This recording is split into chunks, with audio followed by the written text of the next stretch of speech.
Computer basic tutorial ক্লাসে সবাইকে স্বাগত। যারা আমার চ্যানেলে একদম নতুন তারা চ্যানেলটি সাবস্ক্রাইব করুন এবং পাশে থাকা বেল আইকনে ক্লিক করুন এই রকম কম্পিউটার টিউটোরিয়াল সংক্রান্ত নতুন নতুন ভিডিও পাওয়ার জন্য। তো আজকের আমার কম্পিউটার টিউটোরিয়ালের প্রথম বিষয় হচ্ছে আমরা কম্পিউটার সম্পর্কে একটি বিস্তারিত বিষয় আমরা জানব। তো আজকের প্রথম যেটা জানবো সেটা হচ্ছে কম্পিউটার কাকে বলে। তো এই ভিডিওটি যারা দেখছেন তাদের মধ্যে কেউ যদি ছাত্রছাত্রী হয়ে থাকে তাদের এই ভিডিওটি খুবই উপকারে লাগবে এবং যিনারা এখনও পর্যন্ত কম্পিউটারকে জানেননি তাদের এই ভিডিওটি কম্পিউটারকে জানতে আরও সাহায্য করবে। তাই পুরো ভিডিওটি মনোযোগ দিয়ে দেখতে থাকুন। তো প্রথম আমরা জানব কম্পিউটার কাকে বলে। না, কম্পিউটার শব্দটির সাধারণ অর্থ হচ্ছে গণকযন্ত্র। ল্যাটিন শব্দ কম্পিউট থেকে ইংরেজি কম্পিউটার শব্দের কিন্তু উৎপত্তি এবং এই কম্পিউটার শব্দটির অর্থ হচ্ছে গণনা করা বা হিসাব নিকাশ করা। কম্পিউটারের সাহায্যে মূলত যোগ, বিয়োগ, গুণ, ভাগ ইত্যাদি কার্যাবলী সম্পাদন করা যায়, কিন্তু বর্তমান যুগে কম্পিউটারের বহুমুখী ব্যবহারের ফলে কম্পিউটারের সংজ্ঞার অনেক ব্যাপকতা কিন্তু লাভ করেছে। তো তাহলে আমরা দেখলাম কম্পিউটারের সংজ্ঞাটা বা কম্পিউটার কি সেটা একটু জানলাম। এখন জানার বিষয় হচ্ছে যে এই কম্পিউটারের আবিষ্কারককে। ব্রিটিশ বিজ্ঞানী অর্থাৎ গণিতবিদ চার্লস ব্যাবেজ হচ্ছে আধুনিক কম্পিউটারের মূলনীতি নির্ধারণ করেন এবং তাকেই আমরা কম্পিউটারের জনক বলেই জানি এবং জনক বলেই তাকে বিবেচনা করা হয়েছে। এখন আমাদের যে বিষয়টি জানতে হবে যে কম্পিউটার কাজ করে কি করে, অর্থাৎ আমরা যখন কোনো ডেটা তাকে দেই, ইনপুট করি যখন কোনো ডেটা, তো সে কী করে না ওই ডেটাটাকে বিশ্লেষণ করে আউটপুট রূপে আমাদেরকে প্রদান করে। সেটা হচ্ছে মনিটর কিংবা স্পিকার, অর্থাৎ যেগুলো আউটপুট ডিভাইস সেগুলোর মাধ্যমে আউটপুটটাকে প্রকাশ করে। তো সেটা এই যে একটা সিস্টেম, এই সিস্টেমটা কি করে হয় তা আমরা কম্পিউটারে মূলত ব্লক ডায়াগ্রাম দেখে আমরা কিন্তু সেটা জানতে পারবো।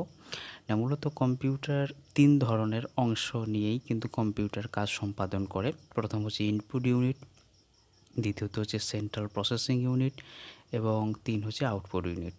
এবারে ইনপুট ইউনিট থেকে কিন্তু ডেটা যাচ্ছে, ডেটা গিয়ে এখানে এটাকে বলে সিপিইউ, সেন্ট্রাল প্রসেসিং ইউনিটের মধ্যে 3টে পার্ট রয়েছে, মেমোরি রয়েছে, কন্ট্রোল ইউনিট রয়েছে, অ্যারিথমেটিক অ্যান্ড লজিক ইউনিট। এই 3টে সিস্টেমে কিন্তু কম্পিউটার কার্য সম্পাদন করে। অর্থাৎ এখানে যে ডেটাটা আমরা ইনপুট দিচ্ছি সেই ডেটাটা কিন্তু এই সিপিইউতে এসে, তো প্রথম কিন্তু মেমোরি থেকে কন্ট্রোল ইউনিট, সেখান থেকে অ্যারিথমেটিক আর লজিক ইউনিট এবং এইখান থেকে পুনরায় রিভার্স হয়ে কন্ট্রোল ইউনিট এবং মেমোরিতে যাচ্ছে। এই যে ডেটাগুলি এখানে প্রসেসিং হয়ে সেটা কিন্তু আউটপুটে আমরা দেখতে পাচ্ছি। তো এইভাবে কিন্তু কম্পিউটার পুরো সিস্টেমটাকে অ্যানালাইজ করে আমাদেরকে আউটপুট। তো সেক্ষেত্রে এবারে জানবো আমরা আধুনিক সমাজ জীবনে কম্পিউটারের ব্যবহারটা কি। না, প্রথমত অনেক ক্ষেত্রেই কম্পিউটার ব্যবহার করা হয়, অর্থাৎ এক কথায় বলা যায় আমাদের আধুনিক সমাজ কম্পিউটার ছাড়া একেবারেই কিন্তু অযোগ্য, অর্থাৎ এই সমাজের কিন্তু গতিশীলতা হারিয়ে যাবে কম্পিউটার যদি না ব্যবহার করা হয়। সেক্ষেত্রে কম্পিউটার বহু ক্ষেত্রে ব্যবহার করা হয়, তবে তার মধ্যে কিছু কিছু ব্যবহার আমি এখানে তুলে ধরছি।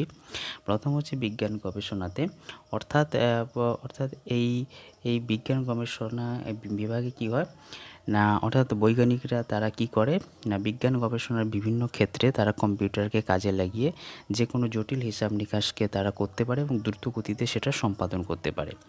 তারপর হচ্ছে প্রকাশনার কাজে, তো এখানে ধরুন আপনি বই, সংবাদপত্র কিংবা সেক্ষেত্রে তো পত্রপত্রিকা প্রকাশনার যেহেতু মুদ্রণ এই পদ্ধতি, তো সেখানেও কিন্তু কম্পিউটারকে ব্যবহার করা হয়, যাকে এক কথা বলা হয় ডেস্কটপ পাবলিশিং অর্থাৎ ডিটিপির ক্ষেত্রে কিন্তু কম্পিউটারকে ব্যবহার করা হচ্ছে। তথ্য এবং যোগাযোগ ব্যবস্থাপনায় কম্পিউটারের ব্যবহার বহুল, যেমন হচ্ছে সে ধরুন অর্থাৎ বর্তমান যুগে সুপার কম্পিউটারের সাহায্যে বিভিন্ন উপগ্রহ কিংবা স্যাটেলাইটকে নিয়ন্ত্রণ করা হচ্ছে এবং এখানে মূলত ইন্টারনেটের ব্যবহার, অর্থাৎ আমরা এক জায়গা থেকে অন্য জায়গায় তথ্য আদান প্রদান করছি, তো সেটা ইমেল হতে পারে, ইন্টারনেট সংযোগ হতে পারে, যাই হোক, তো সেক্ষেত্রে কম্পিউটার ব্যবহার বহুমুখী। এবং চিকিৎসা ক্ষেত্রে কম্পিউটার ব্যবহার তো আরও তার জনপ্রিয়তা বেড়েই চলেছে। বিভিন্ন রোগ নির্ণয়, সিটি স্ক্যান, আলট্রাসোনোগ্রাফি তো প্রভৃতি যন্ত্র কিংবা আপনার চক্ষু অপারেশন, মাইক্রোসার্জারি প্রভৃতির ক্ষেত্রে কম্পিউটারের ব্যবহার কিন্তু বহুমুখী। এরপর রয়েছে চিত্ত বিনোদন, অর্থাৎ বর্তমানে চিত্ত বিনোদন জগতে কম্পিউটারের গুরুত্ব অপরিসীম। যেমন অ্যানিমেশন কিংবা স্পেশাল এফেক্টের সাহায্যে বিভিন্ন চলচ্চিত্র নির্মাণ করার ক্ষেত্রেও কম্পিউটার বিশেষভাবে গুরুত্বপূর্ণ। তো এইরকম একটি ছবির নাম হচ্ছে অর্থাৎ জুরাসিক পার্ক অ্যানাকোন্ডা। এছাড়া আরও অনেক ধরনের অ্যানিমেশন টাইপের ছবি আছে, তো যেগুলোতে মূলত কম্পিউটারের ব্যবহার করা হয়েছে। এরপর হচ্ছে ব্যবসা বাণিজ্য। ব্যবসা বাণিজ্যের ক্ষেত্রে কম্পিউটারের ব্যবহার বহুল প্রচলিত, বিশেষ করে আধুনিক জীবনে দেখুন, অর্থাৎ বিশেষ করে এটিএমের সাহায্যে আমরা যে কোনো জায়গায় টাকা তুলতে পারি। ট্রেন, রেল, বিমান টিকিট, শেয়ার বাজার তো প্রভৃতির ক্ষেত্রে আমরা কম্পিউটারকে ব্যবহার করেছি। শিক্ষার প্রত্যেকটি ক্ষেত্রে কম্পিউটারের ব্যবহার কিন্তু অপরিহার্য। কম্পিউটার বর্তমানে শিক্ষণ যন্ত্র হিসাবে ব্যবহার করা হচ্ছে। এছাড়াও শিক্ষার বিভিন্ন কাজে অ্যাডমিট কার্ড তৈরি, মার্কশিট, এছাড়া নানা রকম ধরনের ক্রিয়াকলাপে আমরা শিক্ষার ক্ষেত্রে কম্পিউটারকে ব্যবহার করেছি। এরপর হচ্ছে ডেটা প্রসেসিং করার কাজেও কম্পিউটারকে ব্যবহার করা হয়। আবহাওয়ার পূর্বাভাস জানার জন্যও কম্পিউটারকে ব্যবহার করা হয় এবং ড্রয়িং, ডিজাইনিং এবং শিল্প উৎপাদনের ক্ষেত্রে কম্পিউটার ব্যবহার প্রচুর। এছাড়া প্রশাসনিক কাজে যেমন হচ্ছে বিভিন্ন দেশের অর্থনৈতিক, সামাজিক, রাজনৈতিক প্রতিটি ক্ষেত্রেই, অর্থাৎ প্রশাসনিক কাজে কম্পিউটার ব্যবহার অপরিহার্য। বিভিন্ন দেশ তাদের অর্থনৈতিক পরিকাঠামোকে পর্যবেক্ষণ করতে, রাজনৈতিক ক্ষেত্রে রাষ্ট্রপতির, প্রধানমন্ত্রী, ক্যাবিনেট মন্ত্রীদের মধ্যে ভিডিও কনফারেন্স করতে কিন্তু কম্পিউটারকে ব্যবহার করা হয়। তাহলে মূলত কম্পিউটারের ব্যবহার কোনো এক জায়গার মধ্যে সীমাবদ্ধ নেই, এটা একটা বিস্তৃত জায়গা নিয়েই কিন্তু কম্পিউটারের ক্রিয়াশীলতা।